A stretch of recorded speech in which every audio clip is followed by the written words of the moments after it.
was terribly cold and almost dark on the last evening of the old year, and the snow was falling fast.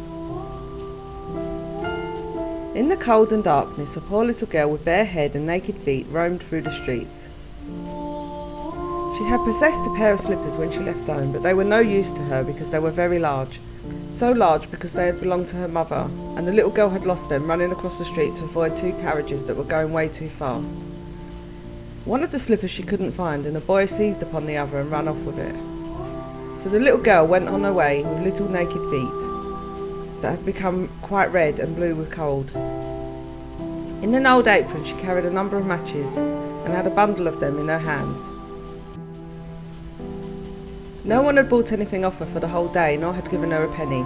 Shivering with cold and hunger she crept along. Poor little child, she looked the picture of misery. The snowflakes fell on her long fair hair, which hung in curls on her shoulders. The lights were shining from every window, and there was a savoury smell of roast goose, for it was New Year's Eve. In a corner between two houses she sank down and huddled herself together. She had drawn her little feet under her, but she could not keep off the cold. She dared not go home, for she had not sold any matches, and could not take home even a penny for money. Her father most certainly would beat her. Besides, home was as cold as here, but there was no roof to cover them. Her little hands were almost frozen from the cold.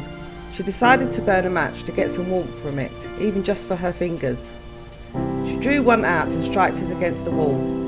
It gave a warm bright light like a little candle. As she held her hand over it, it was such a wonderful light. It seemed to the little girl that she was sitting by a large iron stove with polished brass feet and brass ornament. How the fire burned and seemed so beautifully warm that the child stretched out her feet as if to warm them up. When lo, the match went out. The stove vanished, and she had only the remains of the burnt match in her hand. She rubbed another match against the wall. It burst into flames, and where the light fell upon the wall it became as transparent as a bowl, and she could see into the room. The table was covered in a snowy white tablecloth, on which stood a splendid dinner service and a steaming roast goose, stuffed with apples and dried plums. And what was still more wonderful, the goose jumped from the dish and waddled across the floor, with a knife and fork in its breast, to the little girl. When the match went out, all that remained was nothing but the thick, damp, cold wall before her. She lighted another match and then found herself to be sitting under a beautiful Christmas tree.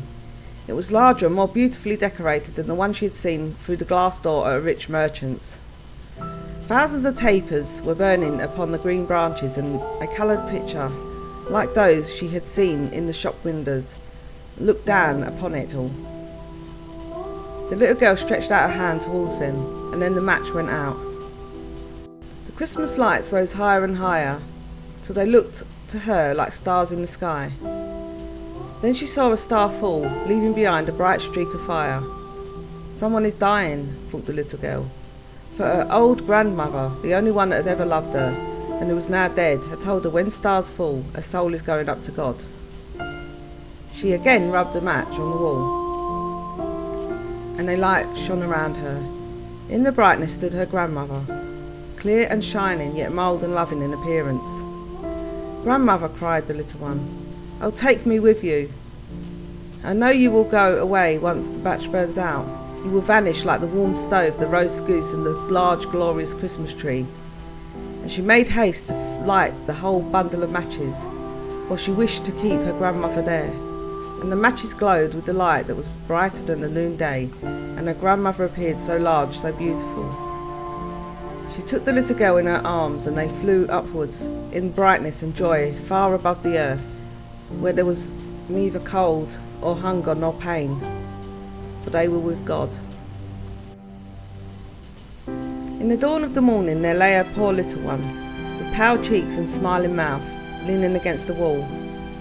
She has frozen to death on the last evening of the old year, and New Year's sun rose and shone upon her little corpse.